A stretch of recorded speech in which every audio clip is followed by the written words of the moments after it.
విద్యార్థి లోకానికి మీ English as Reddy నమస్కారం. ఫ్రెండ్స్, మనం ఇప్పుడు హ్యావ్ టు బి అనే స్ట్రక్చర్ గురించి నేర్చుకుందాం.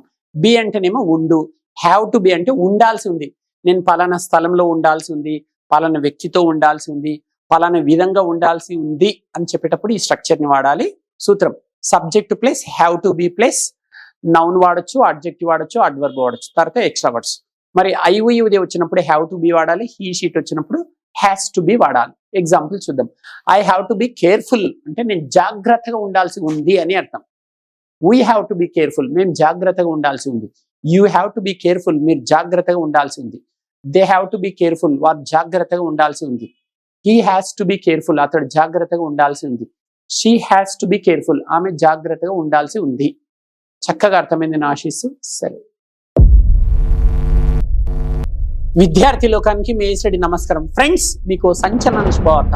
ప్రపంచవ్యాప్తంగా కొన్ని కోట్ల మందిని ఊరిస్తున్న కేవలం 7 రోజులలో ఇంగ్లీష్ నేర్చుకునే టెక్నిక్ వచ్చేసింది.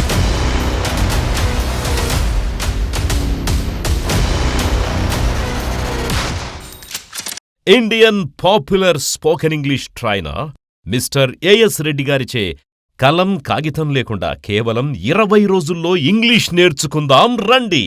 ఏఎస్ రెడ్డి గారి ప్రత్యేక శిక్షణలో ఇప్పటి వరకు 1000 బ్యాచులకు పైగా 20,000 మంది విద్యార్థులు శిక్షణ తీసుకోవడం జరిగింది. మరిన్ని వివరాలకు సంప్రదించండి. As Reddy's spoken English. ₹1000 కాకుండా కేవలం ₹1000కే ఆన్లైన్ ద్వారా ఇంగ్లీష్ నేర్పించడానికి గొప్ప అడుగు వేస్తున్నారు AS Reddy spoken English Hyderabad వారు. వెంటనే కాంటాక్ట్ చేయండి. Cell number 9989379269.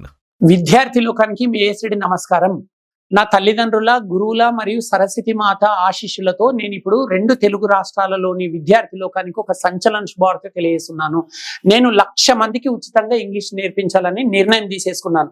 మరి ఈ ఉచిత స్పోకెన్ ఇంగ్లీష్ శిక్షణకు ఎవరు అర్హులు అంటే మినిమం క్వాలిఫికేషన్ డిగ్రీ అయి ఉండాలి. ఈ డిగ్రీ వరకు అంటే 1వ తరగతి నుంచి డిగ్రీ వరకు ప్రభుత్వ పాఠశాలలో, కళాశాలలో చదివిన విద్యార్థులు మాత్రమే అర్హులు అన్నమాట.